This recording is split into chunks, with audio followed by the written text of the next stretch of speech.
BSc fourth semester chemistry का chapter first unit first atomic orbital के देखने वाले हैं आज ऑब्जेक्टिव क्वेश्चन यानी कि एमसीक्यू क्वेश्चन, क्योंकि इस साल आपके एग्जाम होने वाले हैं एमसीक्यू वाइज। ठीक है, तो मैं आपसे ये कहूँगा कि भाई आप ऑब्जेक्टिव क्वेश्चन पढ़ने से पहले थ्योरी पढ़ो। थ्योरी पढ़ने के बहुत सारे फायदे होंगे, एक तो आपको नॉलेज बढ़ जाएगी, ठीक है। दूसरा पॉइंट ये है कि उसी थ्योरी में से ये ऑब्जेक्टिव क्वेश्चन आपके बाहर निकल जाएंगे, इसलिए थ्योरी पढ़नी बड़ी ज़रूरी है। और यूनिवर्सिटी ने आपसे ये नहीं कहा कि भाई थ्योरी मत पढ़ो, खाली बस ऑब्जेक्टिव क्वेश्चन पे टिक मार के और हो गए पास। पढ़ना ज़रूरी है, पढ़ना ज़रूरी है, यानी कि थ्योरी पढ़नी ज़रूरी है। इस थ्योरी को पढ़ो ताकि तुम्हें खुद को नॉलेज हो जाए, ठीक है। वैसे ही मैं आपको आज 20 या 30 क्वेश्चन पढ़ाऊंगा एमसीक्यू वाइज, जो कि इस साल पेपर में आने वाले मोस्ट इंपोर्टेंट है, ठीक है। तो पहला क्वेश्चन मैं लेता हूं, लेकिन इस क्वेश्चन को लेने से पहले चलो मैं पहला क्वेश्चन ले लेता हूं। क्वेश्चन फर्स्ट है मेरे पास, किस कक्षक के लिए, किस कक्षक के लिए, ठीक है सर, किस कक्षक के लिए, ठीक है, एल का मान 1 होगा। ऑप्शन दे रहा हूं मैं आपको करने के लिए, बताना मुझे जरा कमेंट करके क्या आंसर आगा क्या नहीं आगा इसका। पहला ऑप्शन है मेरे पास एस के लिए, दूसरा ऑप्शन है मेरे पास पी के लिए, और तीसरा ऑप्शन है मेरे पास डी के लिए, और चौथा ऑप्शन मैंने दे दिया एफ के लिए। तो भाई किस कक्षक के लिए एल का मान 1 होगा, पता नहीं होगा आपको क्योंकि थ्योरी नहीं पढ़ी है। थ्योरी पढ़ो बेटे पहले से, ठीक से। तो एस के लिए, पी के लिए, डी के लिए, एफ के लिए, एस के लिए जो एल का मान होता है वो 0 होता है। ध्यान देना, एस कक्षक के लिए एल का मान 0 होता है, पी कक्षक के लिए एल का मान 1 होता है, डी कक्षक के लिए एल का मान 2 होता है, एफ कक्षक के लिए एल का मान 3 होता है, ठीक है नहीं। और ये पहले ही मैं जब थर्ड सेमेस्टर में मैंने पढ़ाया था आपको, तो एल एस कपलिंग में बता चुका हूँ कि भाई एल के लिए इसका मान 0, पी के लिए 1, डी का मान 2, एफ का मान कितना होगा हमारे पास 3 होगा। एल के लिए यानी कि एफ के लिए एल का मान 3 होगा। ध्यान देना, तो किस कक्षक के लिए एल का मान 1 होगा, तो भाई मेरे पास सेकंड ऑप्शन सही है कि पी कक्षक के लिए एल का मान 1 होगा। सपोज करो उनने क्वेश्चन आपसे घुमा के पूछ दिया, घुमा के क्वेश्चन ये पूछ दिया कि यार एल बराबर 2 के लिए, वाह यार क्या बात है, एल बराबर 2 के लिए, ठीक है, एल बराबर 2 के लिए कक्षक होगा, कक्षक होगा, कौन सा कक्षक होगा, ऑप्शन दे दिए। चलो साहब लो, मैंने ऑप्शन दे दिए। ए नंबर यानी कि मैंने पहला ऑप्शन दिया है आपको एस, सेकंड ऑप्शन इस बार पी दिया है, फिर थर्ड ऑप्शन मैंने इस बार डी दिया है, और चौथा ऑप्शन भी मैंने इस बार कौन सा दिया है, एफ दिया है। जरा मुझे एल बराबर 2 के लिए बताओ कि कौन सा कक्षक होगा। तो एल बराबर 2 के लिए कौन सा होगा बेटे, एल बराबर 2 के लिए मेरे पास कौन सा होगा, डी होगा, डी होगा, कौन सा होगा, डी होगा। सेम टू सेम उल्टा क्वेश्चन पूछ सकता है आपसे, उल्टा क्वेश्चन ऐसे पूछेगा आपसे कि भाई डी कक्षक के लिए एल का मान कितना होगा, डी कक्षक के लिए एल का मान कितना होगा। तो साइड में कहीं नोट कर लियो कि भाई ये हमें एक ऐसी ट्रिक मिल गई है, चाहे वो एस के लिए पूछे, पी के लिए पूछे, डी के लिए पूछे, एफ के लिए पूछे, किसी के भी लिए पूछे, हमारा आंसर देना है हमें। ध्यान देना, कैसे भी घुमा के पूछ देगा भाई एफ के लिए एल का मान कितना होगा, या एल बराबर 3 के लिए कौन सा कक्षक होगा, तो कुछ ही पूछ सकता है। हाँ एक चीज हो रही है, देखो अब जो मेरे पास क्वेश्चन नंबर 3 आएगा बेटे, उस थर्ड क्वेश्चन पर बड़ा विशेष तौर पर ध्यान देना आपको। और क्या ध्यान देना है वो बता रहा हूँ। देखो सबसे पहला पॉइंट देख लो कि भाई अगर मेरे पास एस ऑर्बिटल है, तो इस एस ऑर्बिटल, इसको हिंदी में बोलते हैं हम कक्षक, इस एस ऑर्बिटल की आकृति कैसी होती है, पी की कैसी होती है, डी की कैसी होती है। कई बार क्वेश्चन पूछा गया है यार, फिर पढ़ता है क्वांटम संख्याओं से, ठीक है। और ऐसे करके बेसिक ट्रिक्स से करके सारे क्वेश्चन हम कवर कर लेंगे चैप्टर के। एस ऑर्बिटल, एस ऑर्बिटल के लिए क्या होगा मेरे पास, एस ऑर्बिटल की आकृति होती है स्फेरिकल यानी कि गोलाकार। ध्यान देना बेटे कैसी होती है, गोलाकार होती है, ठीक है। सर पी ऑर्बिटल की बता दो, इसकी क्या होती है, इसकी इसकी क्या होती है बताओ जरा, डंबलाकार। कैसी होती है, डंबलाकार। डंबल का मतलब उठाया, जिम करना जाते हो नहीं, जिम सिम क्या करो यार। तो देखो मेरे पास इसकी जो आकृति होती है वो होती है डंबलाकार, कुछ इस टाइप से आकृति होती है इसकी पी की, ठीक है। कितनी होती है, डंबलाकार होती है, ठीक है। इस पॉइंट को क्या बोलते हैं हम, इस पॉइंट को क्या बोलते हैं जरा बताना मुझे। इसको कहते हैं नोड। क्या बोलते हैं इसको, नोड। पूछ लेता है बेटे, पूछ लेता है ये क्वेश्चन भी कि नोड पर इलेक्ट्रॉनों की संख्या कितनी होगी, इलेक्ट्रॉन, नोड पर इलेक्ट्रॉन डेंसिटी कितनी होगी, इलेक्ट्रॉनों की संख्या कितनी होगी। तो बेटे नोड पर इलेक्ट्रॉनों की संख्या 0 होती है, नोड पर कोई इलेक्ट्रॉन होता ही नहीं है। ध्यान देना, नोड पर कोई इलेक्ट्रॉन होता ही नहीं है। फोकस करो पॉइंट पे। इनको बोलते हैं लोब्स। क्या बोलते हैं इनको हम, लोब्स कहते हैं। इसको भी क्या बोलते हैं हम, लोब्स कहते हैं, ठीक है। ध्यान देना जरा, इसको भी लोब्स कहते हैं, इसको भी हम लोब्स कहते हैं। बीच वाले को बोलते हैं हम नोड। तो नोड पे इलेक्ट्रॉन नहीं होता, इलेक्ट्रॉन कहाँ होते हैं, लोब्स में होते हैं। इलेक्ट्रॉन कहाँ होते हैं, लोब्स में होते हैं, यानी कि पी ऑर्बिटल में नोडल प्लेन पाया जाता है। ध्यान देना, पी ऑर्बिटल में नोडल प्लेन पाया जाता है। नोड पर इलेक्ट्रॉनों की संख्या 0 होती है, 2 लोब्स होते हैं, और लोब्स के बाहरी वाले सिरे पे यानी कि यहाँ पर इलेक्ट्रॉन डेंसिटी कैसी होती है बेटा, ज़्यादा होती है। ये क्वेश्चन कई बार पूछेगा पेपर में आपसे घुमा घुमा के। अच्छा ये बताओ, ठीक है भाई सर पी ऑर्बिटल की आकृति बता दी आपने, एस की बता दी आपने, गोलाकार होती है, लेकिन सर डी की तो बताई नहीं है अभी। तो यार डी की बताएंगे अभी, सबर रखो थोड़ा जरा। तो डी ऑर्बिटल की आकृति कैसी होती है आपकी, कुछ इस टाइप से होती है ये, ठीक है, ऐसा करके ये, ठीक है नहीं, ये इसके यहाँ पे जगह नहीं बची थोड़ी सी, कुछ इस टाइप से होती है, देखो ये और ये भी डंपल आकार होती है, पर डबल डंपल आकार। कैसी होती है? डबल डंपल आकार होती है। डी की आकृति कैसी होती है? डबल डंपल आकार होती है। अब ऐसे देखो एक क्वेश्चन ने मान लो पूछ लिया भाई कि एस ऑर्बिटल की आकृति होगी, एस ऑर्बिटल की आकृति होगी, एस ऑर्बिटल की आकृति होगी, बताओ जरा मुझे कैसी होगी? एस ऑर्बिटल की आकृति होगी, जरा बताना मुझे। आंसर दिया हमने, उसने दिया, देखो इसमें दिया है उसने, पहला नंबर इसमें दिया है गोलाकार होगी, ठीक है भाई। सेकंड नंबर देखो, सेकंड नंबर बोला है इसने पिरामिड होगी, क्या होगी?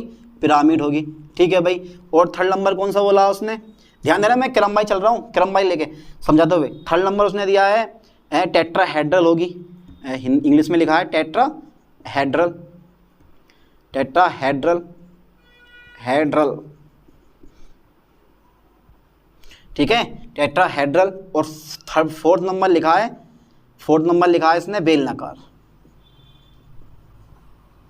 यह मैं लिख दे रहा हूँ यहाँ पे, एस की आकृति है, मैं यहाँ लिख दे रहा हूँ डंबल आकार, डंबल आकार।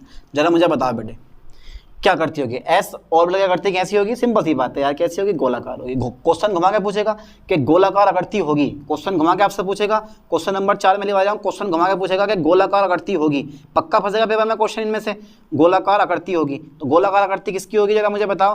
गोलाकार आकृति होगी, ठीक है। गोलाकार आकृति किसकी होगी भाई? गोलाकार आकृति किसकी है? एस ऑर्बिटल की है। पहला नंबर ले दे रहा हूँ मैं एस ऑर्बिटल, ठीक है, ठीक है। सेकंड नंबर ले दे रहा हूँ मैं पी ऑर्बिटल, ठीक है। फिर थर्ड नंबर में लिख दे रहा हूँ एस ऑर्बिटल पी ऑर्बिटल, ठीक है, एस ऑर्बिटल पी ऑर्बिटल। और थर्ड नंबर में लिख रहा हूँ इसका डी ऑर्बिटल, और फोर्थ नंबर लिख रहा हूँ मैं एफ ऑर्बिटल, एफ ऑर्बिटल। जरा बताओ किसकी होगी? यानी कि एस कक्षक, पी कक्षक, डी कक्षक और एफ कक्षक।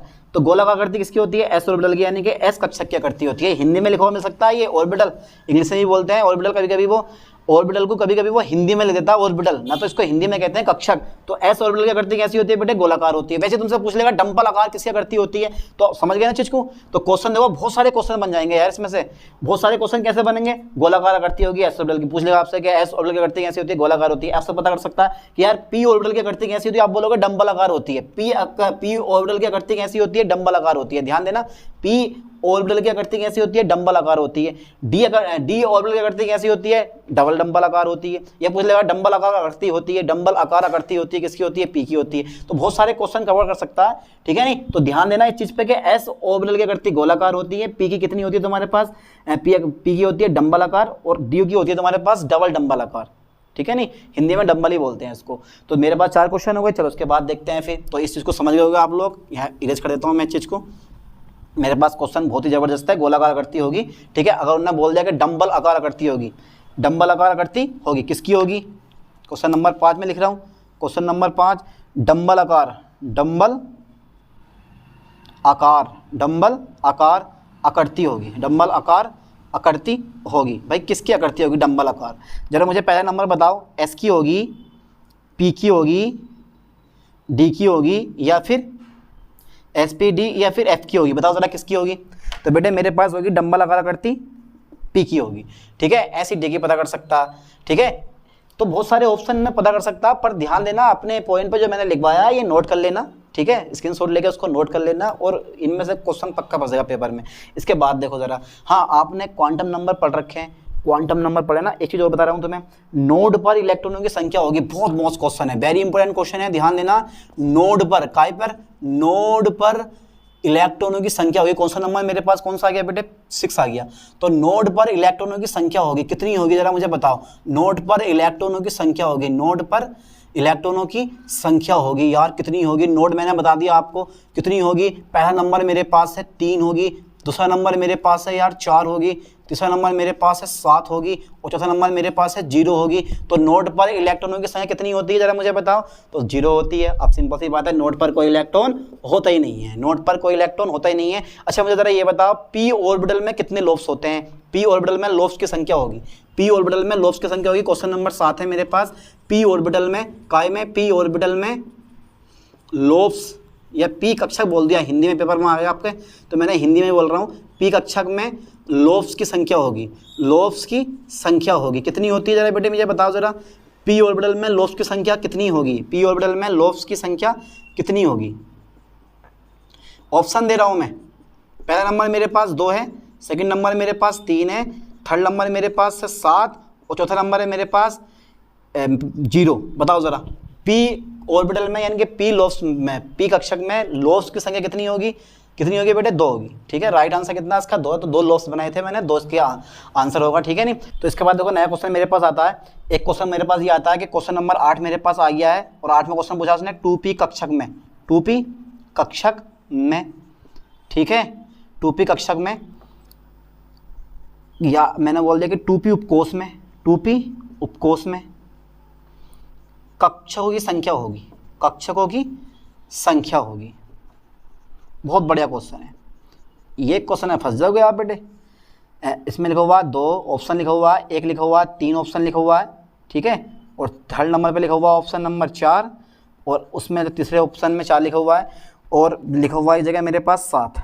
जरा मुझे बताओ 2p उपकोष में कक्षकों की संख्या होगी, बताओ ज़रा 2p उपकोष में कक्षकों की संख्या कितनी होनी चाहिए, कितनी होगी। तो आपको पता होना चाहिए कि S में केवल एक कक्षक होता है, P में कितने होते हैं मेरे पास 3 कक्षक होते हैं। याद कर लियो ठीक से कि मेरे पास अगर S उपकोष है तो S उपकोष में एक कक्षक होता है, P उपकोष है तो 3 कक्षक होते हैं, D उपकोष है तो 5 कक्षक होते हैं और F उपकोष में होते हैं बेटे मेरे पास 7 कक्षक। इसका मतलब यह है कि प्रत्येक कक्षक में दुगने इलेक्ट्रॉन होते हैं जिनका स्पिन कैसा होता है, पॉजिटिव होता है। बड़े करके याद करो ठीक से। तो S उपकोष में मेरे पास कितने इलेक्ट्रॉन है, 2 होंगे। P में कितने होंगे तुम्हारे पास, 3 दूनी 6 हो जाएंगे, 10 हो जाएंगे और F7 में कितने होंगे तुम्हारे पास 14। तो ये सवाल में पेपर में पूछ सकता है, कोई भी ऑब्जेक्टिव क्वेश्चन कहीं से भी बना के वो पता कर सकता है आपसे कि भाई S ऑर्बिटल में यानी कि S उपकोष में एक कक्षक होता है, P में 3 होते हैं, D में 5 होते हैं, F में 7 होते हैं, ठीक है। और प्रत्येक कक्षक में दुगने इलेक्ट्रॉन होते हैं जिनका स्पिन कैसा होता है, पॉजिटिव होता है। इसका राइट आंसर कौन सा होगा मुझे बताओ। 2p उपकोष में कितने कक्षक होंगे, 2p उपकोष में कितने कक्षक होंगे, तो 2p उपकोष में कितने कक्षक होंगे, तो p में कितने होते हैं, p में कितने होते हैं 3 कक्षक होते हैं। तो हमारा राइट आंसर कौन सा, सेकंड नंबर है, तीसरा क्वेश्चन, ठीक है। तो यहां तक का स्क्रीनशॉट लें, इसके बाद देखते हैं फिर।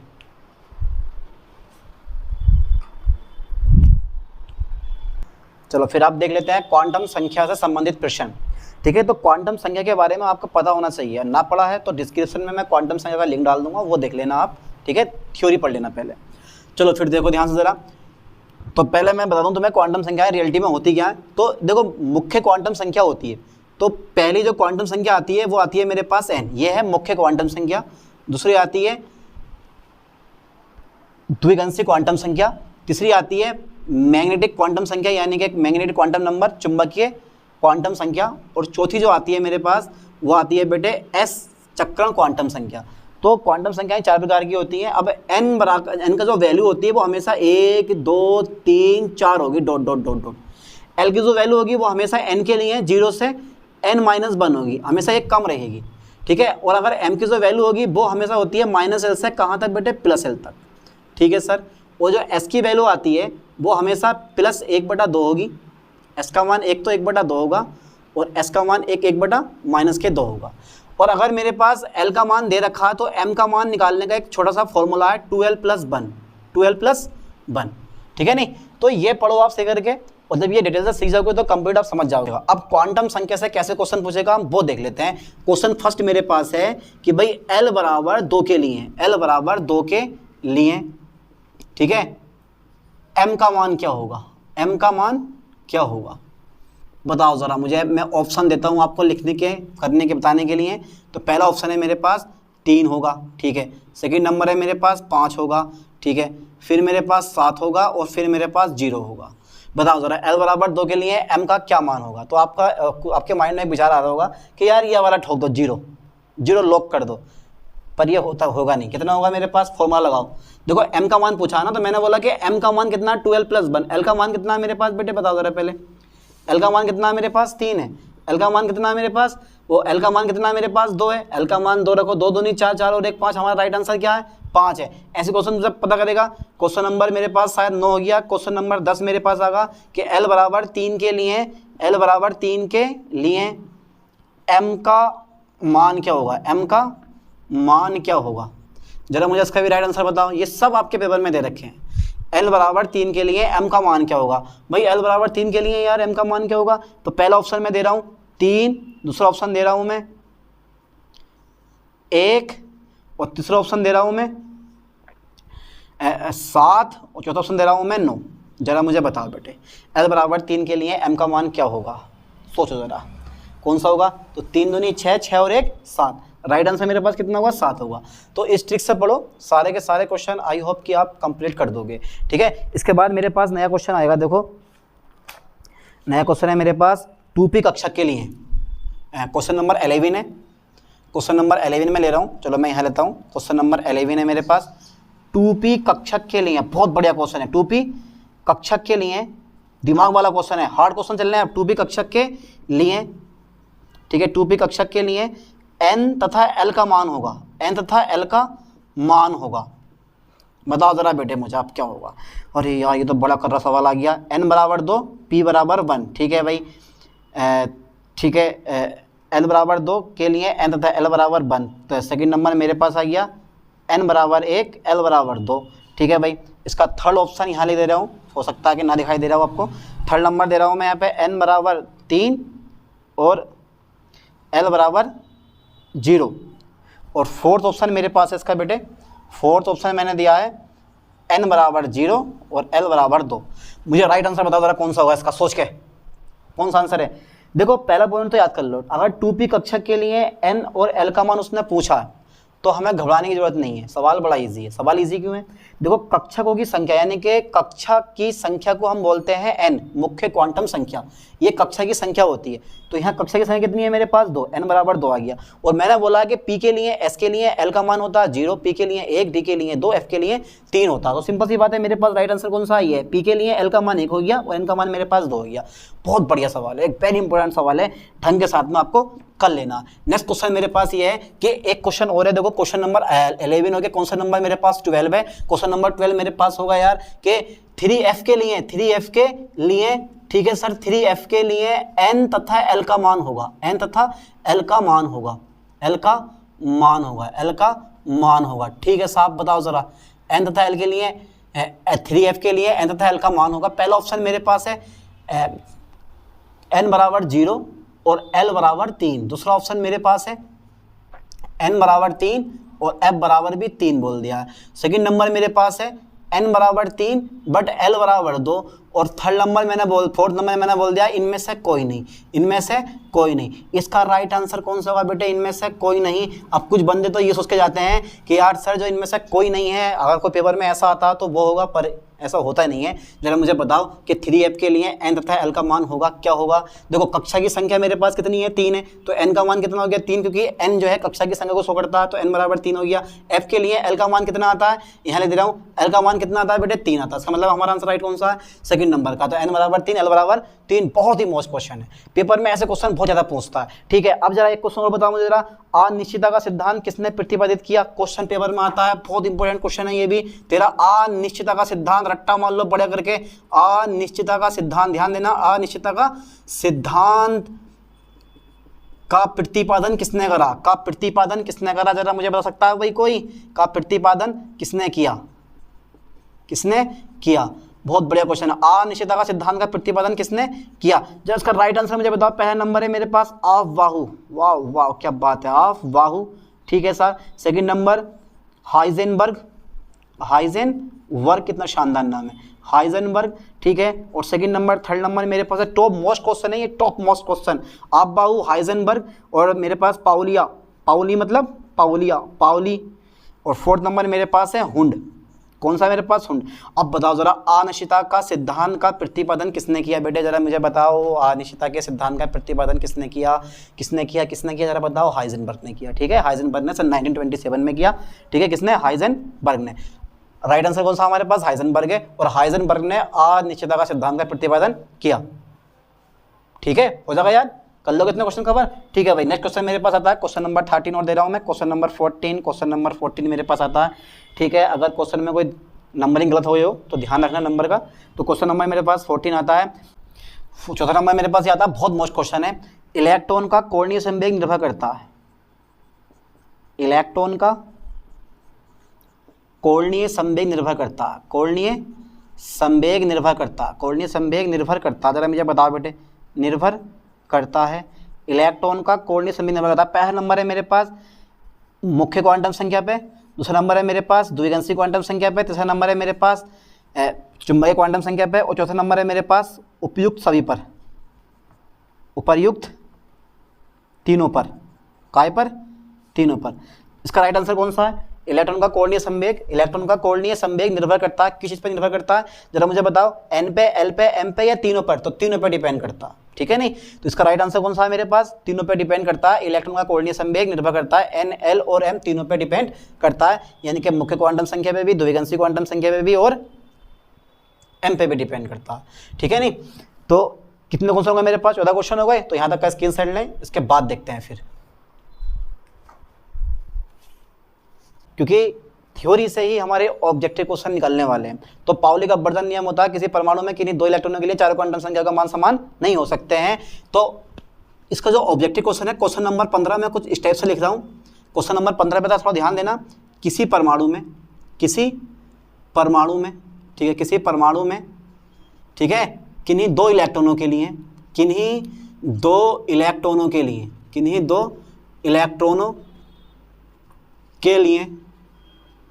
के लिए चारों क्वांटम संख्याओं के मान, चारों क्वांटम संख्याओं के मान, ठीक है, समान नहीं हो सकते हैं। अच्छा जरा मुझे बताओ बेटा, ये नियम किसका है? यह नियम किसका है? ऑप्शन दे रहा हूं मैं, यह नियम किसका है? पहला ऑप्शन मेरे पास है पाउलिया, पाउलिया मतलब पाउली, ठीक है। सेकंड ऑप्शन मेरे पास है ऑफबाहु, क्या नाम है, ऑफबाहु, ठीक है भाई, ठीक है। थर्ड नियम किसका है मेरे पास? बहुत बढ़िया क्वेश्चन है, पाउली, ऑफबाहु, हुंड, और भैया एक और रह गया है हाइजेनबर्ग, डालते हुए हम हाइजेनबर्ग। बताओ जरा किसने दिया? तो ये नियम किसका बेटा? पाउली का, पाउली का अपवर्जन नियम, ठीक है। किसी परमाणु में किन्हीं दो इलेक्ट्रॉनों के लिए चारों क्वांटम संख्याओं के मान समान नहीं हो सकते। अगर एन, एल और एम के मान समान हो भी गए तो निश्चित रूप से एस का मान डिफरेंट होता है, एस बराबर +½ और एस बराबर -½ क्वेश्चन नंबर मेरे पास कितना है? 16 है। अब देखो नाइट्रोजन एटम जो होता है ना, नाइट्रोजन एटम यानी कि नाइट्रोजन परमाणु में, नाइट्रोजन परमाणु के इलेक्ट्रॉनिक विन्यास में, ध्यान देना, के इलेक्ट्रॉनिक विन्यास में जो मेरे पास 2p कक्षक होता है, 2p कक्षक में 3 इलेक्ट्रॉन, 3 अयुग्मित इलेक्ट्रॉन किसके नियम के अनुसार रहते हैं? किसके नियम के अनुसार रहते हैं? किसके नियम के अनुसार रहते हैं? पहला नियम लिखवा रहा हूं मैं, पाउली। ऑप्शन मेरे पास पाउलू है, बहुत सारे क्वेश्चन पूछता है। सेकंड नंबर मेरे पास है, सेकंड नंबर का मेरे पास आता है ऑफबाहु, ठीक है।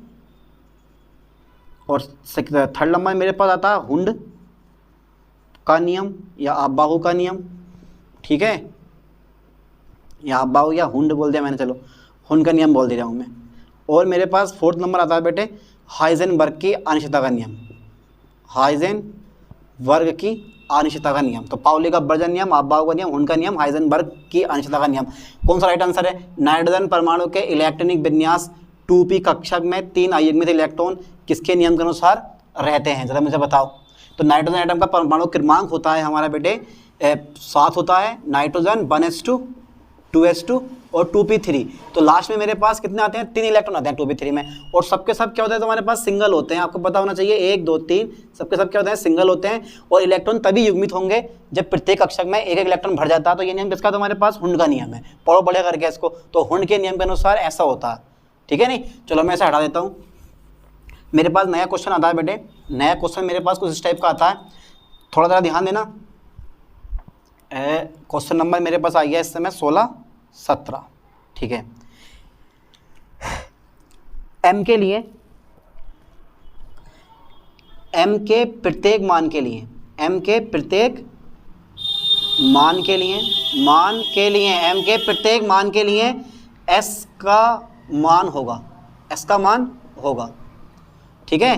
पहला ऑप्शन है, इसमें 2 होंगे, 1 होगा, और थर्ड ऑप्शन इसमें दे रखा है m/2 और फोर्थ ऑप्शन में दे रखा है, चलो मैं लिख रहा हूँ, थर्ड ऑप्शन दे रखा है मुझे m/2 और फोर्थ ऑप्शन मेरे पास होगा, बहुत ही मोस्ट इंपोर्टेंट क्वेश्चन है, बढ़िया करके पढ़ो, ठीक है, m/2 और m इनवर्स। अब बताओ ज़रा बेटे कि m के प्रत्येक मान के लिए s का कितना मान होगा। तो देखो s का मान कभी चेंज नहीं होता, s का मान +1/2 रहता है और s का मान -1/2 रहता है, ये कभी भी चेंज नहीं होता, चाहे m का मान 0 हो या m का मान 1 हो या -1 हो, m का मान -2 हो -4 हो, ठीक है। तो s का मान सेम रहता है, s बराबर +1/2 -1/2। अब s के कितने मान हो गए जरा मुझे बताओ, 1/2 1/2 कितना हो गया तुम्हारे पास, s का एक मान 1/2 हो गया, s का दूसरा मान -1/2 हो गया, 2 मान हो गए, कितने हो गए तुम्हारे पास, 2 मान हो गए। m के प्रत्येक मान के लिए s के हमेशा 2 मान होते हैं, s बराबर 1/2 प्लस और s बराबर -1/2। तो s के m के प्रत्येक मान के लिए s के कितने मान होंगे, 2 मान होंगे, ठीक है, हमेशा याद कर लो ठीक से, बढ़िया करके। अब इसके बाद देखो क्वेश्चन नंबर मेरे पास आ गया 18, एक इजी क्वेश्चन है बिल्कुल। क्वेश्चन नंबर 18 मेरे पास ये है,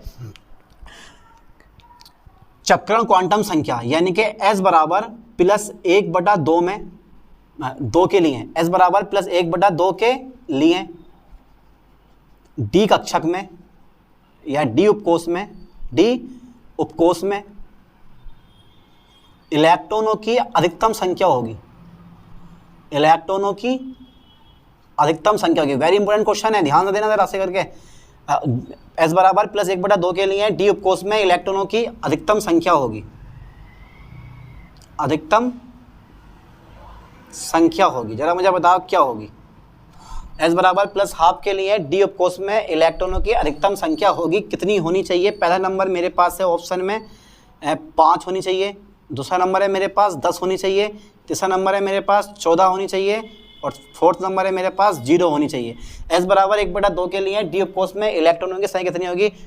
आप जानते हो कि d उपकोष में मैक्सिमम 10 इलेक्ट्रॉन होते हैं, कितने होते हैं, मैक्सिमम 10 इलेक्ट्रॉन होते हैं। देखो जरा कैसे निकालूंगा मैं, 1 2 3 4 5 कक्षक हो गए जिनमें मैक्सिमम 10 इलेक्ट्रॉन आते हैं, तो मेरे पास 5 इलेक्ट्रॉन ही आ गए, जिनका स्पिन क्या होगा मेरे पास, जिसके लिए s का मान +1/2 आगा, इसके लिए भी s का मान +1/2 आगा, इसके लिए भी s का मान +1/2 आगा, इसके लिए भी s का मान +1/2 आगा, ऐसे इसके लिए भी s का मान +1/2 आगा। अब जैसे ही s बराबर -1/2 आगा, तुरंत इलेक्ट्रॉन का स्पिन कैसे हो जाएगा मेरे पास, अपोजिट हो जाएगा। कैसे हो जाएगा बेटे, अपोजिट अपोजिट अपोजिट अपोजिट हो जाएगा। तो इसके लिए s का मान होता है -1/2, लेकिन हमें s का मान -1/2 नहीं दे रखा, इसलिए हम इनको हटा देंगे। तो s बराबर 1/2 के लिए d उपकोष में इलेक्ट्रॉनों की संख्या कितनी आएगी मेरे पास, 5 हो जाएगी। कितनी हो जाएगी मेरे पास, 5 हो जाएगी। बहुत बढ़िया क्वेश्चन है, ठीक है, कितनी हो गई बेटे, 5 हो गई। तो इस क्वेश्चन पे ध्यान देना, क्वेश्चन नंबर मेरे पास कौन सा आता है, 19 आता है। कितना इजी क्वेश्चन है, देखो बिल्कुल इजी क्वेश्चन है तुम्हारे पास, है नहीं है। तो कौन सा क्वेश्चन आ गया मेरे पास, क्वेश्चन नंबर 19 आ गया। अब बात यहाँ ये आती है कि डी उपकोष, कभी कभी क्वेश्चन ऐसे पूछ लेता है कि डी उपकोष किस तत्व में पाया जाता है, किस तत्व में पाया जाता है। बिल्कुल इजी क्वेश्चन है, देखो पाया जाता है, डी उपकोष किस तत्व में पाया जाता है, जरा मुझे बताओ।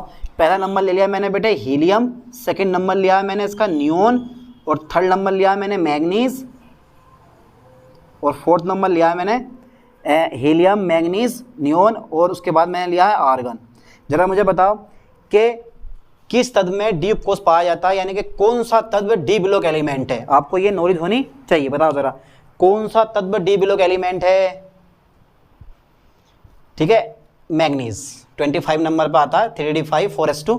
ठीक है, तो मैग्नीज क्या है मेरे पास, मैग्नीज में डी उपकोष पाया जाता है। बाकी हीलियम नियोन आर्गन, ठीक है, ये सब के सब क्या है तुम्हारे पास, परमाणु क्रमांक 18 से कम है इनका, इनमें जो है डी उपकोष नहीं पाया जाता।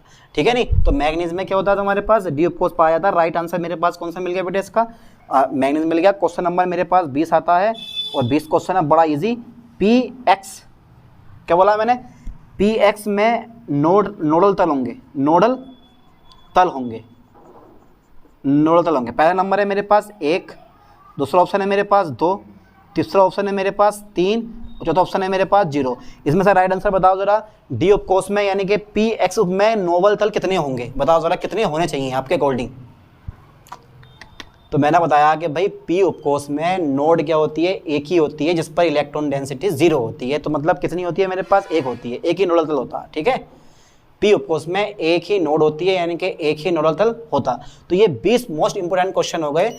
अब नेक्स्ट लेक्चर में मैं आपको बताऊंगा Schrodinger wave equation, de Broglie equation, इन सबसे हम ऑब्जेक्टिव क्वेश्चन लेने वाले हैं, ठीक है। आइगन फंक्शन और साइन साइन स्क्वायर का भौतिक फिजिकल सिग्निफिकेंस, इन सारी चीज़ों से नेक्स्ट पार्ट में लेने वाले हैं हम ऑब्जेक्टिव क्वेश्चन। इनको पढ़ो बढ़िया करके और इनकी थ्योरी पढ़ो। मिलते हैं नेक्स्ट वीडियो में। थैंक्स।